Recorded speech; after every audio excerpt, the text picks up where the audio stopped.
sagantaa BBC Afaan Oromooti. Nu waliin tura.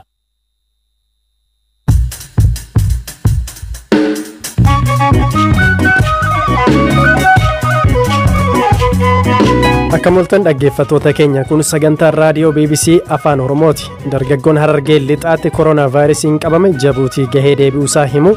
Oduu biraatiin ammoo misirroowwan magaalaa Finfinneetti nama 5 cidha isaanii raawwatan. Walamansiifnee mucaa wajjin maatii keenyas amansiifannee waan siin jaalannuu fi cidha keenya irratti argamee naadaraa jennee amansiifannee gaali. Fayyaa Pireezidaant Isaayaas Afeworqii ilaalchisee odeeffannoon maaliif irra deddeebiin dhagahamu kan jedhu irrattis waan isinitti himnuu qabna. Siidaa shimbiroo Piikook karraa masaraa mootummaa irratti ijaaramte dubbii ijoo taateetti. Ofii Piikook Itoophiyaa jirti. Shimbirroota biyya keenya keessatti beekaman gara 870 naannoo sana ga'an irra achi keessatti. Kan isiniif dhiyeessu Anzaalaalam Taaddasaati.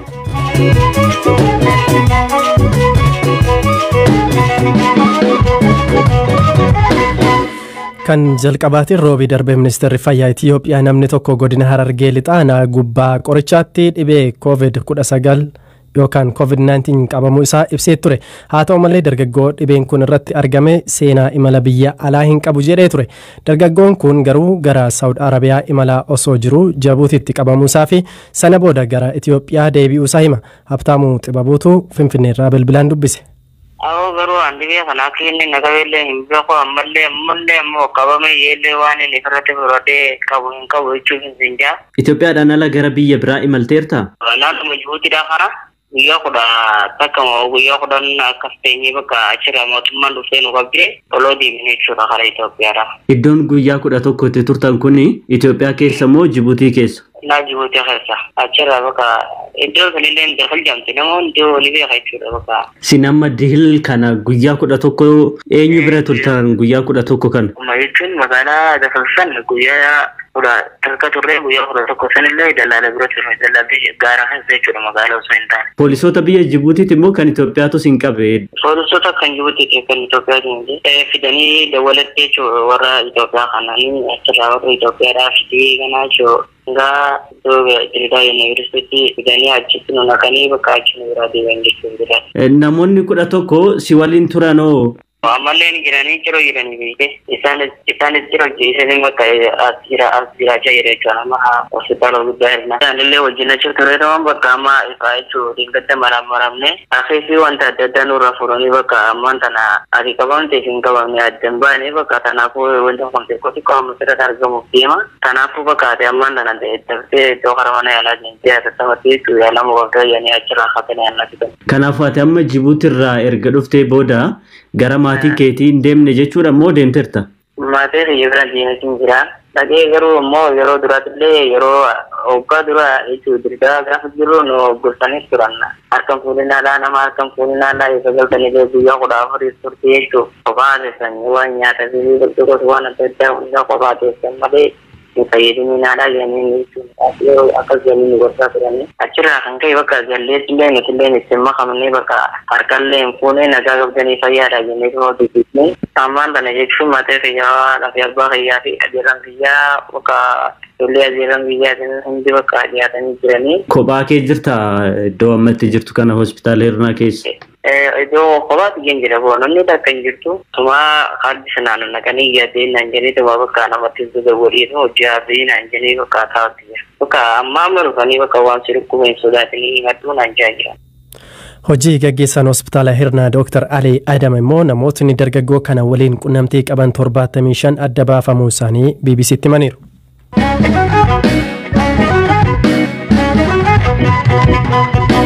Tibbana Pireezidaantiin Eertiraa Isaayaas Afeworqii dhukkubsatanii yaaleef biyyaa bahaniiru kan jedhanii fi kaan ammoo du'aan boqotaniiru kan jedhu miidiyaalee hawaasaa irratti haasa'amaa tureera. Pireezidaant Isaayaas ilaalchisee odeeffannoowwan akkasii dhaga'amuun kun kan jalqabaa miti. Kana wal qabatee odeeffannoowwan akkasii osoo hin mirkanaa'in tamsa'an maaliif irra deddeebiin mudatu kan jedhu irratti dhalataa Eertiraa kan ta'ee fi gulaalaa BBC Afaan Tigree kan ta'e Saamu'eel Gabrahiyoot gaafadheen ture. Waan beeku kana nutti meera. እንደሚመስለኝ ብዙ ጊዜ ኢሳያስ ሞት ኢሳያስ ታመመ ምናምን የሚለውን ነገር በሀገሪቱ Oduuwwan Isaayyaas du'e yookiin dhukkubsate jechuun tamsa'an hanqina odeeffannoorraa kan ka'e natti fakkaata. Biyyoota akka Eertiraa aangoo mootummaa sirna qabsoo hidhannoon dhufe keessatti karri odeeffannoo cufaadha. Eertiraa keessatti bara 2001 eegalee walabummaa miidiyaa kan jedhamu hin jiru cufaadha. Mootummaatu yeroo barbaadetti odeeffannoo kenna. Biyyoota lixaa keessatti sababa koronaa vaayirasiin ministeerri muummee UK Boris Johnson dhukkubsataniiru, chaansilarri Jarman dhukkubsataniiru yeroo jedhamu uummanni biyyattii odeeffannoo argata. Eertiraatti garuu homtuu hin jiru. Pirezidaantichi dhukkubsataniiru, Saawuditti yaalamaa jiru, du'aniiru kan jedhu odeeffamaa ture. Sirni odeeffannoo cufaa ta'e waan akkasii akka odeeffamu taasisa. Odeeffannoo akkasii miidiyaaleen biyya alaa jiran maddeen keenya amanamoon nutti himaniiru jedhanii tamsaasu. Booda gaafa pirezidaantichi ba'anii miidiyaa irratti dubbatan fudhatamummaa isaanii gaaffii keessa galcha. Uummanni Eertiraa mootummaa deeggaran fayyaa ta'uu pirezidaanti Isaayyaas ni barbaadu. Warri cunqurfamneerra, biyyaa baaneerra, maatiin keenya hidhamaniiru jedhan ammoo du'a isaa eegu. Kun biyyattii rakkoof saaxiluu danda'a. Isaayyaas booda carraan biyyattii maal ta'a kan jedhus rakkoo guddaa ta'uu mala. Kanneen Isaayyaas booda aangoo barbaadan wal waraanuu danda'u kan jedhu dabalatee uummata biratti dhiibbaa uumuu danda'a. ምን ይሆናል ከእሳቸው በኋላ የሚለውን ከባድ ስጋት ይፈጥራል በህብረተሰቡ።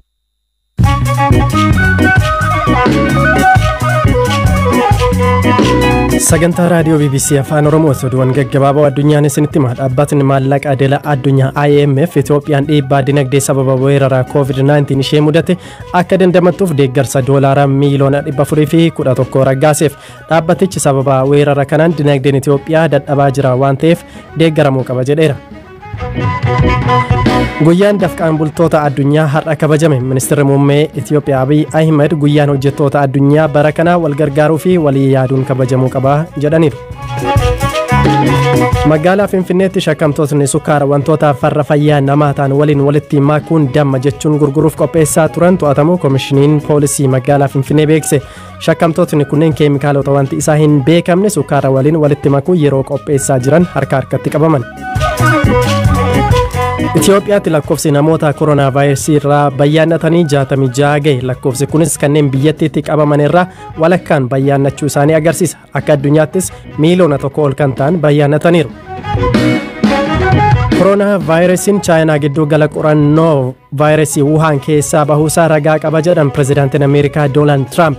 Dhaabbatni basaasa Ameerikaa garuu yaada isaanii faallesseera.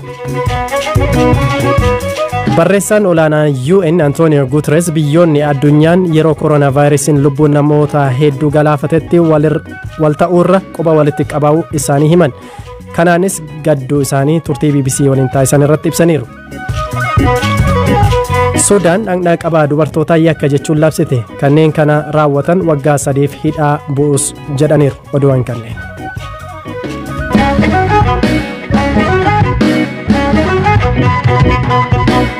Kan itti aanutiin baranaa koronaa vaayirasiin dinagdee hawaasummaa fi kallattii hundaan addunyaa miidheera. Jaalalleewwan adda bahan wal arguu dhabuu kan wal fuudhuuf karoorsan cidha gaggeessuuf rakkachuun qaamumaan miidhaa kanaati. Sababa sodaa dhibee koronaa vaayirasiin dargaggoo mul'ataa gurmeessaa fi mabeet misgaanaa magaalaa Finfinneetti bakka maatiinii fi firoonni isaaniin argamnetti sirna gaa'ilaa isaanii raawwachuu himan. Waan isin jaallannuuf cidha keenya irratti hin argaminaa jenne maatiif firoota keenyatti himannee jedhe misirrichi mul'atan.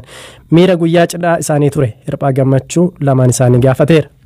Kan raawwatan asuma magaalaa Finfinneeti waldaa Beetel Jamoo kan jedhamudha. Maqaan Yesuus waldaa kiristaanaati. Maatiin baay'ee irratti argamuuf baay'ee jaallatullee fi karaa ishees karaa koos jechuudha. Haa ta'u malee dhibeen kun nama waan walitti darbuuf nuti wal amansiifnee mucaa wajjin maatii keenyas amansiifannee waan isin jaallannuu fi cidha keenya irratti hin argaminaa daraa jennee amansiifanne isaanii jechuudha. Cidha kana firri maatiin hiriyoonni keessa irratti hin argamneeti. Maaltu sitti dhaga'ame?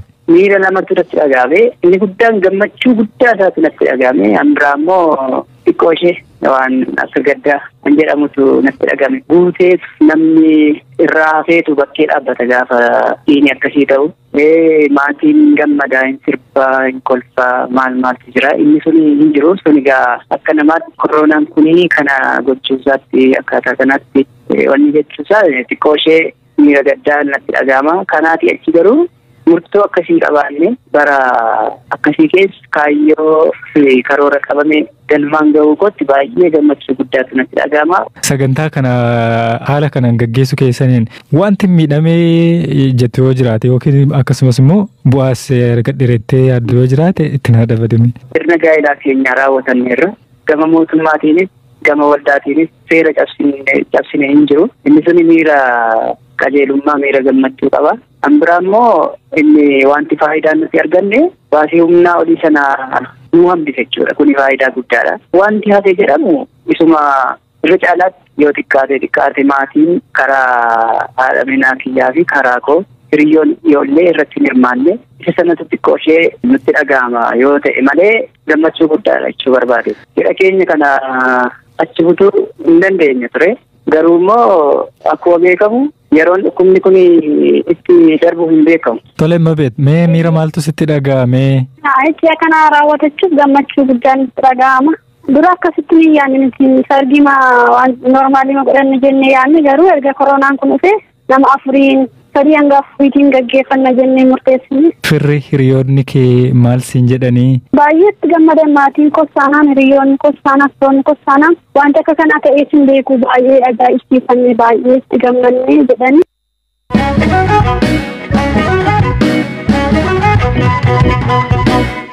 Ijaarsi simbirroo Peekook jedhamtu naannoo waajjira ministeera muummee Abiy Ahimeditti dhiyeenya ijaaramte falmii kaaseera. Mootummaan sababa simbirroo sana achirratti ijaare ibsuu baatus namuu yaada isaa ibsaa jira. Mootonni Itoophiyaa waggoota dheeraaf leencaan akka mallattoo biyyaalessaatti fayyadamaa turaniiru. Amma simbirroo kana ijaaruun isa bakka buusuuf ta'u isaa wanti beekamu hin jiru. Ijaarsi kun sirrii miti jechuun morma dura taa'an paartii Baaldaraas Iskandar Naggaa mallattoo walitti qabaa akka jirus waayilaa keenya Bizwarq olaanaatti meera. Ministeerri muummee uummataan hin filatamne yeroo ce'umsaati kan isaan gaggeessaa jiran. Osoo kana ta'ee jiru wanti balbala masaraatti ijaaran seeraan ala. Akka diigamu kan gaafatudha. Kaayyoon mallattoo walitti qabu kana yeroo dheeraaf mallattoon biyyaalessaa keenya leencadha. Kana ilaalchisuun ministeerri muummee Abiy kitaaba isaanii irkaabinaa manbar jedhamu irratti barreessaniin leenci mallattoo ta'uun sirrii akka hin taane ibsaniiru. Yaada isaanii ibsuun gaarii ta'e osoo jiru bara ce'umsaa kanatti waan fakkeenya biyyaalessaa leencaa dhiibu dalaguu isaanii mormina. Kanaaf immoo ragaan biraa paarkii tokkummaa keessa simbirroon Peekook dhaabbattee mul'atte. Achuma bira garuu leenci xixiqqaatee hamma goondaa ga'ee akka taa'u ta'eera. Leenci mallattoo abbaa irree miti. Hawaasa kamuu biratti maqaa gaarii qaba. Haa ta'u malee hayyuu seenaa kan ta'an Piroofeesar Tasammaa Taa'aa leenci mallattoo dimokiraasii miti jechuun mormu kanneen bulchiinsa mootummaa gonfoo keessa biyyatti bulchan cimaa akka ta'anii fi kan aangoo harkaa fuudhu akka hin jirre agarsiisuuf itti fayyadamanii jechuunis ibsu.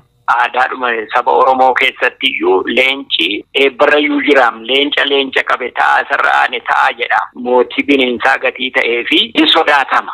Karaa bulchiinsaa dimokiraasii wajjin waliyyuun sanyii bineensaa keessaa mootichi leenca. Leenca sana immoo simbolii godhatee kan ka'u namni kun immoo yeroo hundumaa abbaa irreeti.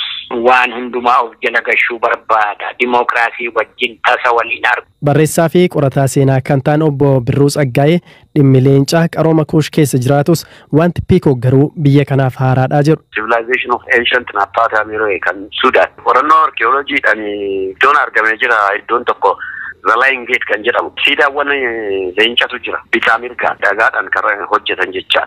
Garuu Yihudaa Anbarsaa jedhameeti kan ammaa. Kan Peekookii garuu waa takka irraa hin qabu. Haa ta'u malee Peekookiin kun immoo Taos jedhama.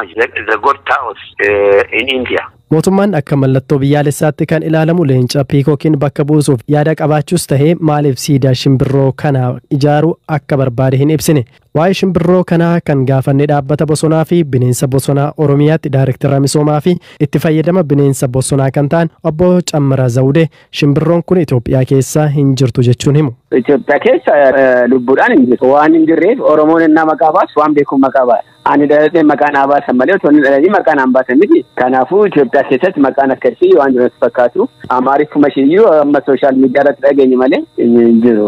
Otoo biyya keessa jiraatee maqaan biyyaa moggaafka. Simbirroota biyya keenya keessatti beekaman gara 870 naannoo sana ga'anii ramma achi keessatti galmeessee hin jirtu. Kun miidhagina bakka sana dabalee malee waan biraa waan fidanitti fakkaatu. Biyyoonni adda addaa intarasii adda addaati hiika adda addaati maal adda addaati wal qabsiisanii waan fayyadamuu hin danda'u. Namaa waan cibbuu qabu.